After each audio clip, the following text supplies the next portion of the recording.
This episode of Unpacked is brought to you by the Complex Canine Community, a supportive space for owners of complex and complicated dogs. This is a truly one-of-a-kind space in the dog world. Jess Adam, licensed therapist and coach with a passion for helping the human side of the leash, helps guardians and trainers work through the very real emotions of working with big feeling dogs, drawing from proven clinical psychotherapy techniques. In this community, you'll have access to discussion threads, a resource library, professionally led monthly support calls, and opportunities for community connection. You can use code unpackedpod, that's UNPACKED to get a month free when you join the Complex Canine Community. Go to complexcanine.community or click the link in the show notes and use code unpackedpod for a free month. Welcome to Unpacked, an open-minded podcast taking a clinical, not political approach to helping pet parents around the world. I'm Sailor Jerri, certified dog trainer, virtual dog training revolutionary, owner of Tulsa Pack Athletics, and creator of the open-minded approach. And I'm Mattison, her friend, certified dog trainer and behavior consultant. Together, we have nearly 3 decades of experience in behavioral dog training. We've been working with real dogs and the humans who love them to create solutions to problematic behaviors that feel too big for them to tackle on their own. In this episode, we are giving you a peek into our worlds and minds, following through on our promise to add transparency to this industry. This is your chance to listen in as we fully unpack a case plan with one of our incredible guests. You will hear a breakdown of specific suggestions and protocols that are given at the start of a training program. You will also hear every question our insightful and inquisitive guests toss at us. If you're looking for a glimpse behind the scenes of detailed training plan conversations, settle in with us and unpack. Awesome. We are so excited to have this time to meet with you both, go through the plan that we came up with for Scott. Really just admire the awesome individual that he is, and get to kind of brag on you two, because we were both, I don't even know that impressed is the right word. Like, we were texting like, they're amazing, they're incredible, they're unicorns. Like, people don't exist like this. You guys just have There's so many that do. There are so many that do, though. Like, weirdly enough, like, we have a huge special able dog following, and we are followers of so many other dogs. They're just like Scott, like the same. I love that. I feel like that's something that we need to learn, is that there are more of you out there that are willing to take on project dogs. Is that like a fair like like follow? Yeah, Tinder. Like, we have one. Yeah, I saw a lot of people like you in vet med that were quietly behind the scenes, and so yeah, I think that's a really important statement to make. Is we're just a representation of a big community. Yeah, exactly. I love that. Yeah. Oh, that's so important. You're right, because it's not a community or an area that I'm exposed to a lot. I think I more see the opposite of the dogs that are seeking homes, that are, struggling with physical disabilities or behavior, concerns, things like that. So I think that it's really that is such a message of hope for me to take away from this, is like that you're not unicorns, that you are not the exception, that there are lots of people out there willing to take on dogs that need a lot of accommodations, which is, what Scott's life is. So I guess before we kind of go into the plan and go through some of the sections that we, provided for you, kind of just wanted to hand it over to you and see if there's any questions or any sort of thoughts or takeaways from the plan or our approach to help you guys out with Scott. No, the only questions, sorry, I'm looking at my list on my phone. That's what I have too. I've got it all up on my phone too. It's okay. That's how we do it too. Okay, I'm not looking at like Instagram. We didn't know what CC and SA stood for. Thank you. I'm so sorry. Yeah, CC is counter conditioning. So that means that's something we're going to try and change how he feels. So create brand new emotions. And that process is actually through like neuroplasticity and creating, I think I used that word right, and creating new neural pathways through positive associations to things. And that's where we have like an existing emotion about something, where we couldn't just do desensitization, right? Like with the cutting board, we have to counter condition the heck out of that and create some new associations. And SA is separation anxiety. And I apologize. That's me just being just going on the keyboard a little too quick. But this is so great for people that are listening because, they'll see stuff written in social media captions and they'll not have the right person to ask or have a relationship with someone to ask those questions. So I hope people are listening. The terms aren't as complicated once you break them down. Yeah, that's perfect. I think that was, for the most part, our only question. Everything else makes sense. Like, we don't know exactly what we're going to do, but the framework there makes perfect sense. Okay, perfect. So let's kind of start at the goals section, Jerri, and we'll work our way down through that. And I think that this is a really important activity for trainers and behavior consultants to be doing with clients that I don't know that they are doing as much, where we really are prioritizing our goals based on, I tend to use this like business management framework where you're kind of creating a matrix of importance and urgency, right? And like there are things that maybe are important, but they're not urgent. And we have to tackle things that have a high level of urgency first. Obviously, we never want to be working in the urgency zone, but in order to sort of move out of that, we need to tackle the items that are in that zone first. So one thing that we sort of, I think, want to just have be an ongoing goal is getting to know Scott better. And this is where his physical limitations make it hard to read him. And so I think just anytime you have a moment where it's like, what the heck is he trying to tell me? You pull out the phone, you film it, and then that's something where Jerri and I can literally break it down for you. And, especially with the context clues of what's happening and things like that, we're going to be able to, hopefully come up with some better understanding there. But then I think the first short-term goal has to be sort of working on the food motivation there, because some of the other goals really rely on us having that drive. So starting there, I think, made sense to me. And working on the recall, I know, was very important to you. There were some safety concerns. I did do a little snort laugh when you said the first time you put him in his wheels, he was just going. He was just in the middle of the side. I was like, no. Right into the street. Straight. Oh, sorry. Like, another woman. And it's funny, like, you wouldn't think I have a disabled dog and I need him to have good recall. But, like, in those situations, I like it. Yeah. But he puts his wheels on and he's in the Right. He's the same. His mind does not need to shred any other. You get him to where he's physically in the same realm as another dog, and he's just going to behave like any other dog. Dogs don't have the capacity for self-pity like human beings do. And it's great. It's one of my favorite things about him. And Julia explains that to pretty much anybody that we come across that gives he's like, well, look at him. He's happy. He doesn't care. Yeah, very good. I like that. I love that too. We'll feel bad for him. He has a great life. Yeah, does. He is well cared for, and it's quite nice. Yeah, he has lots of hobbies. He has lots of activities. His client is made in an FDA-approved facility. I don't even think my food is. Yeah, it's all right. A lot of our dogs eat better than us. I don't know if that's a good sign, but.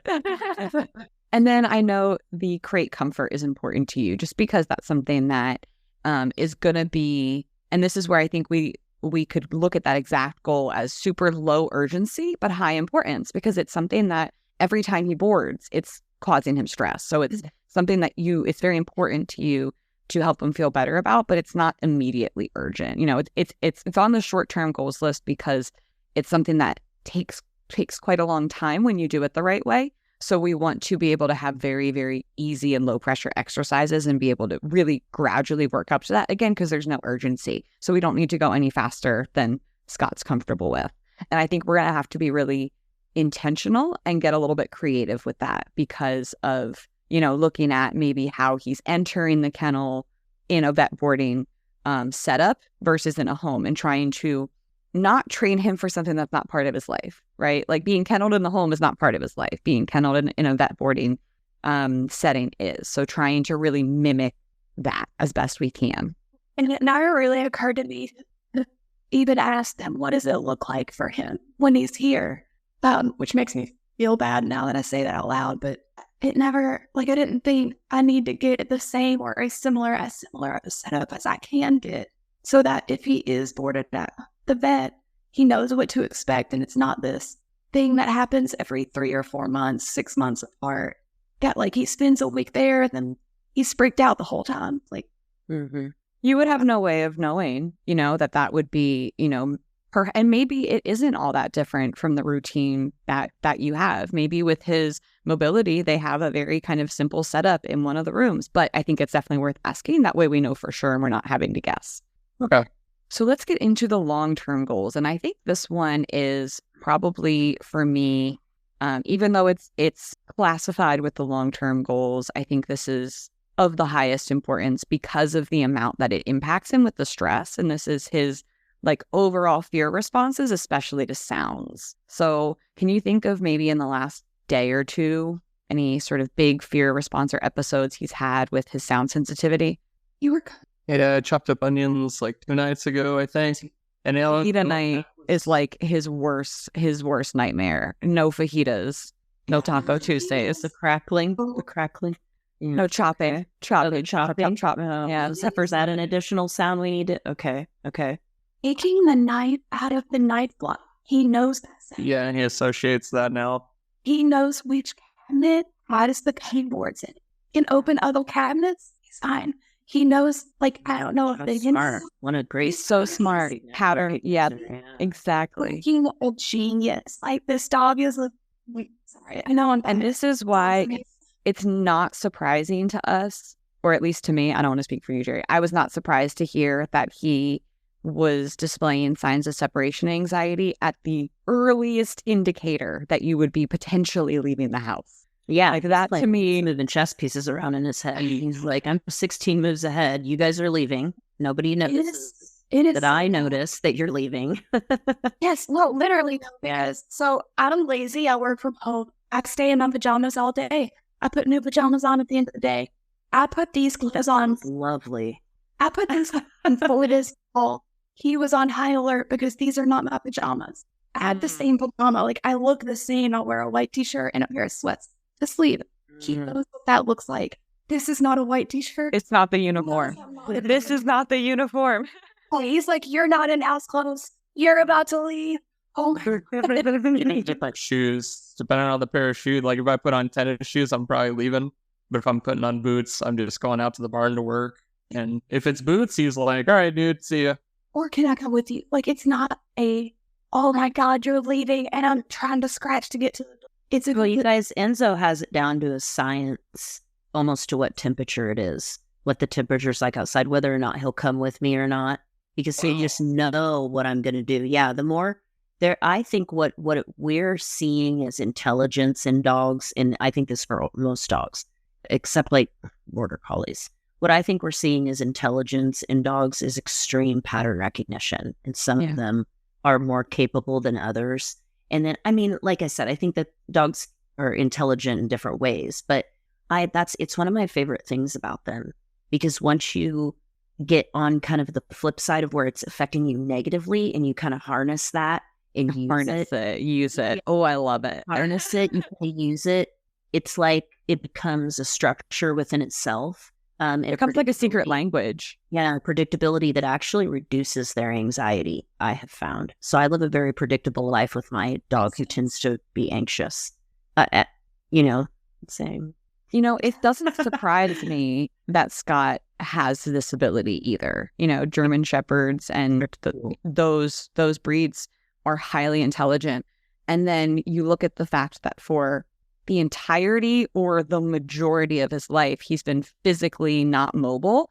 That gives him a lot more of his energy was focused on observation. Absolutely. Yeah, 1,000%. And so he's just watching, and he's having to build the sense of his visuals, I think, much more than a dog that maybe would be mobile in his position, that would have relied on smell more, that wouldn't have relied so heavily on visual and sound. So I think it feeds into his sensitivity. Does that make sense by the way I said that, Mattison? Well, I think it probably also feeds into the fact that his hearing he's probably hyper alert. Yes. His hearing is actually stronger because he can't physically interact with the world the same. Yeah. We joke that he can hear our thoughts. Yeah. Kind of. I'm not even. Well, he can recognize every pattern and hear. Yeah, I mean, kind of. Dogs can hear I think it's smell, that they can smell when like our heart rates go up. You know, they become very attuned to that.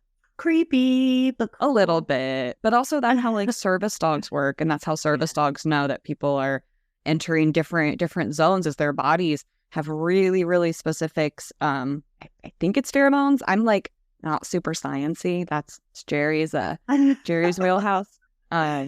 So then the other two long-term goals are just overall building his confidence in physically interacting with the world, listening to the world, seeing the world, all of those things, and helping with those. So here's probably another little abbreviation that I got a little carried away with. The PDQ stands for a pre-departure cue, which is all those triggers before the triggers, right? It's all the stuff. It's like, they put on the not house shoes. They reached kind of towards that drawer that might have the keys in it. Like, they're moving with purpose and not slouching around. yeah. Yeah, exactly. So those pre-departure cues are things that when we're doing separation anxiety work, same thing as with the sound sensitivity, we're actually creating brand new positive associations. It's just a little trickier to stay under threshold than with sound, where you're like using a volume on a scale of 1 to 100, and you can be really intentional. You have to get kind of creative with sort of like observation triggers like that, but it's possible, and we do it. So our overall kind of assessment, I think we've already kind of gone through that, is that he's just so bright, but he's super sensitive. And because of his physical limitations, he just needs a lot of accommodations. And I think that we want to look at every and any opportunity to make reinforcement delivery easier. So that way, like where the food is being delivered in these games reduces barriers and removes barriers for him. Just in case any action causes him pain or discomfort, we don't want, to have him like bend over or reach up or do something that could make him uncomfortable. I want to make it so that way that kind of possibility is removed. So that way, we were talking about maybe getting lick mats that we can like suction cup onto the wall and onto surfaces, and that way it can be right at nose height. I think we had a little like snuffle mat. That way it was just right there for him to snuffle at, right between his paws, for some desensitization work, things like that. Yeah. Oh, you're say something. Yeah, he's so funny story. Jerry, I don't know if you remember this, or like it's been several months. You posted a video scatter feeding Enzo. And I asked, how do you have a suggestion for like a dog that can't really get around? And you replied and gave me the idea of like scatter feeding him like out of his wheels. And that's how we started feeding him. I was like with a bowl when we could. There were some days that like we were in a rush, or like, yeah, it wasn't literally every single day, but for most of the time we were, instead of using his bowls that are like cat bowls lower on one side, we would take handfuls. We would get like the scoop, the 1 cup, and then like scatter some out on the ground in front of it. And he really likes that, where he likes us to like hide it in our hands and like mess with him, and then open it. I learned that from, I can't take credit for that. I learned that from Coco. Do you watch Coco Garcia? Yeah, because she had Mattison. Do you remember Whitney? Do you remember Whitney, the old German Shepherd? Yeah. That she had? She figured out like, oh my God, this dog can still work and can still do things, and she doesn't necessarily need a wheelchair right now. And it was the same. Yeah, that's who I learned that from. And I've known many people over the years that had dogs that were not mobile in their hind end. And I worked for many acupuncturists. Well, I would say several acupuncturists. And I saw dogs that were still, like, they really liked their wheelchairs, but they also liked not being in them and just kind of dragging themselves around sometimes. And it not being this big production every single time they did something. And so I don't know, that's where I learned that from, but it stuck with me. So I'm glad it stuck with you. What I think you really get from it is that it's not boring. Like, we would put his food in a bowl for the longest time, and I think felt like freaking bored. So moving it around, or like, I know it didn't look as good in the videos when he was in his wheelchair because he doesn't put down as easy, but like, I think he really enjoys either us literally hand feeding, like literally food in our hand to him, or playing a game where we're like hiding it on the ground or just scattering it around. And he has to kind of like, I think when he does that in the wheelchair, what my favorite thing about that was, he can figure out within a second or so, I'm not going to be able to get that food at this angle of my body. And he will turn all the way around the other way and reposition himself like, oh my God, that's working his brain. Like, yeah, he does it fast. He makes the decision really quickly, whether he's going to kind of go this way or this way. And he's always right. And it's great to see.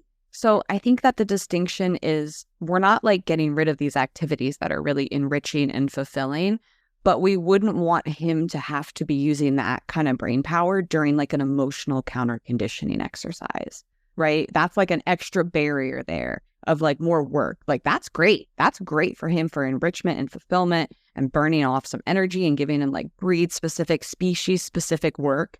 But when we're looking at things like the sound sensitivity, like the pre-departure cues, where with other dogs, maybe we would do scatters. I wouldn't recommend that for him. I'm going to recommend we do a little bit more of like a direct reinforcement. So that way it's just a lot easier and we'll be able to move, I think, a little bit quicker.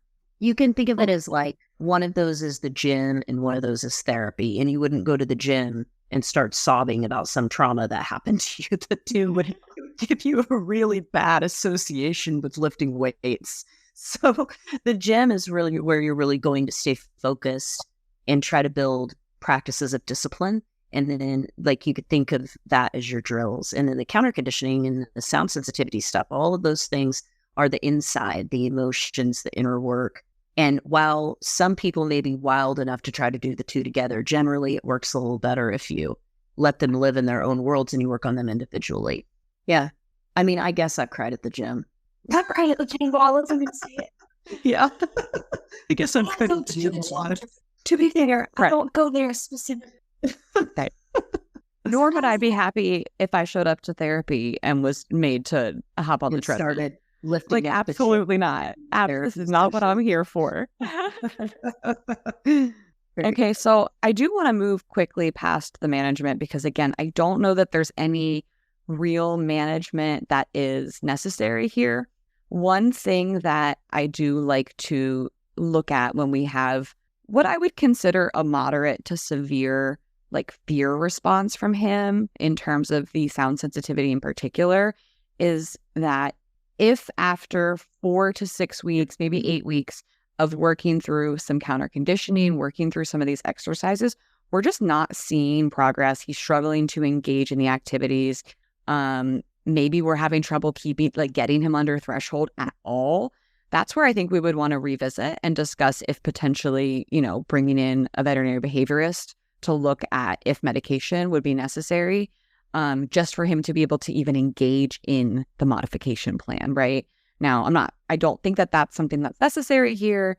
I think we also have opportunities to try different approaches before going down that route, but it's something that, again, if like 2 months from now, we're kind of back here, like, it's just really not clicking, then I think it's worth looking at that because that could be that there's just too much stress in the day-to-day and he's not really recovering enough to be able to move forward.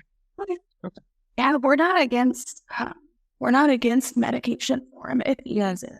No. Yeah, I think that's something that we, like I said, I'm not convinced here on the front end that it will be necessary, but I do think it's something that is important to say, these are the criteria for which I would want to revisit that. Okay. I used to work for this veterinarian that said no animals should ever suffer without the benefits of steroids. And that's how I feel about behavioral medications. Like, no one should be suffering when there's something that can help them. But I also don't think it's the answer. And it can't be used independently. Yeah, that's the danger. Yeah, it's just something in the, I don't want to say arsenal, but in the toolbox to help us. Yeah. And that's kind of where we ask, like, we don't, I don't want to replace something that we could do with him routinely with just a pill. But if I can't do something for him, it's like devastating, like heartbreaking to see him. Like, it's really dramatic. Like, we have laminate wood and he's just clawing to try to get away. So it's like pathetic sounding and like it's heartbreaking to see. So like we can't mitigate that through something we're doing for him, we're doing with him. Then I wouldn't be more than happy to look into a medication that's gonna happen to you. But from the day to day, he doesn't see like don't think he lives a fearful life. I think that there are instances that we try to, like we go ahead and just put it in one of, if we know we're going to be cutting something, we just pack him to one of the bedrooms, turn the light off, and let him hang out, like as far as possible away. But if that was not something we had to do, if he could hang out in the living room, maybe not right under our feet while we're cutting. I don't need to cut right next to his face and be like, well, like, if he doesn't have a response or he has a small response, that's what I would hope for. Like, yeah, no one should be scared. We don't want him to be scared. And that's why I think, looking at a modification framework where you're going very systematically and very slowly, and staying under threshold, if working through something like that, if making adjustments to make it easier, knowing that he's going to set the pace, if working through that is just not clicking and we just can't seem to get it right, that's when, I think we would want to look more closely at that. So the types of things that we're going to be doing, lots and lots, oodles and oodles of counter conditioning, is actually with the crate. The crate is also counter conditioning and creating some new positive associations there.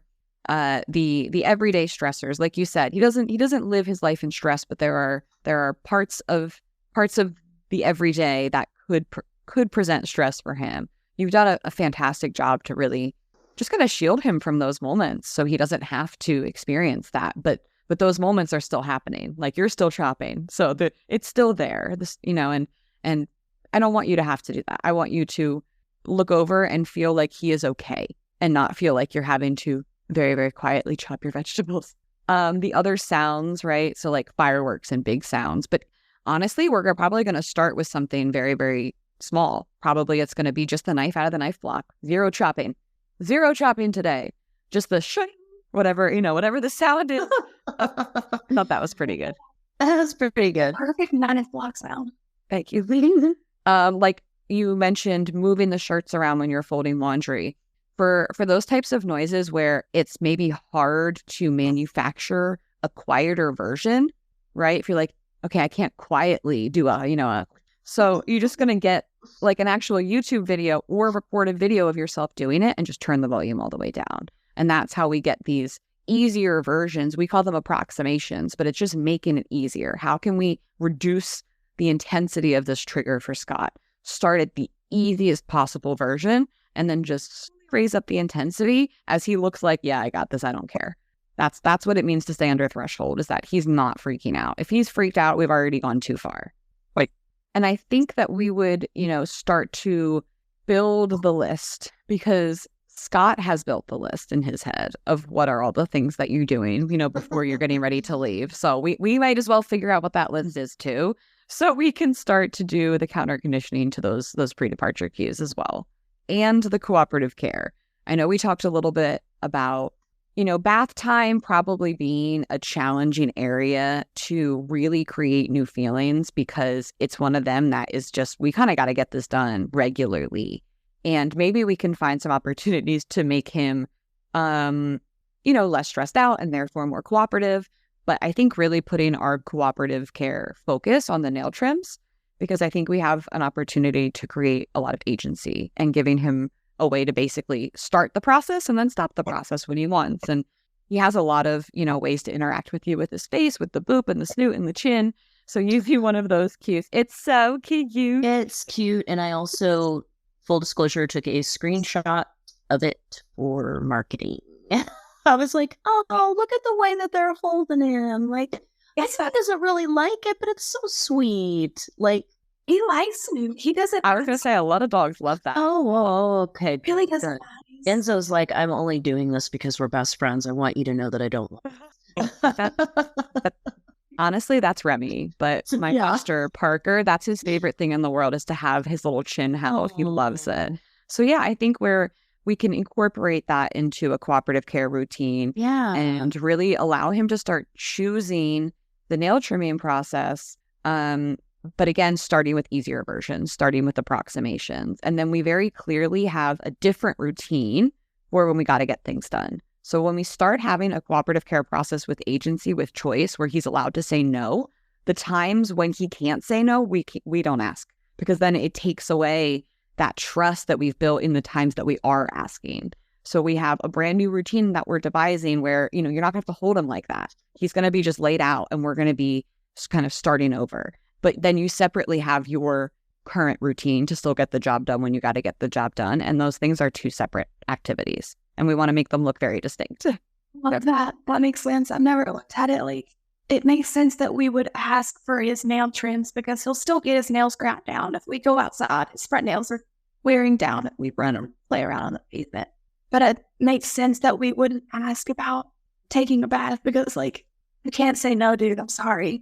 Like, we got to do the weekly scrub. Like, this just needs to happen to not be an outside dog. Like, this is just what it's going to be. Yeah. Well, I don't want us to get cut off, and we are down to under a minute here. So any other questions that you have, I want you to, I know it goes so quick. Any other questions that you have, I want you to just drop them into our private channel. And here in the next, couple of weeks, I want to start looking at these activities and setting them up and starting to build these new feelings for Scott. I know he's ready. I'm excited. He is just something else. I tell you what, I got so much joy out of watching that. Brilliant. I really mean that. You guys are doing such a great job. You guys can meet him. He's way better. I bet he is too. I've been amazing. All right, you guys, thank you so much for hanging out with us today and going through the plan. And we will be in touch very, very soon. Unpacked was created by Jerri Sheriff and Mattison Simpson. Edited and produced by Josh Wasta under the supervision of Straight Up Dog Talk LLC and Emily Breslin. If you are enjoying this podcast, follow or subscribe to be sure you don't miss an episode, and leave us a review on your favorite podcast platform. Looking for more honest and relatable dog content? Check out our sister podcast, Straight Up Dog Talk. See you next time.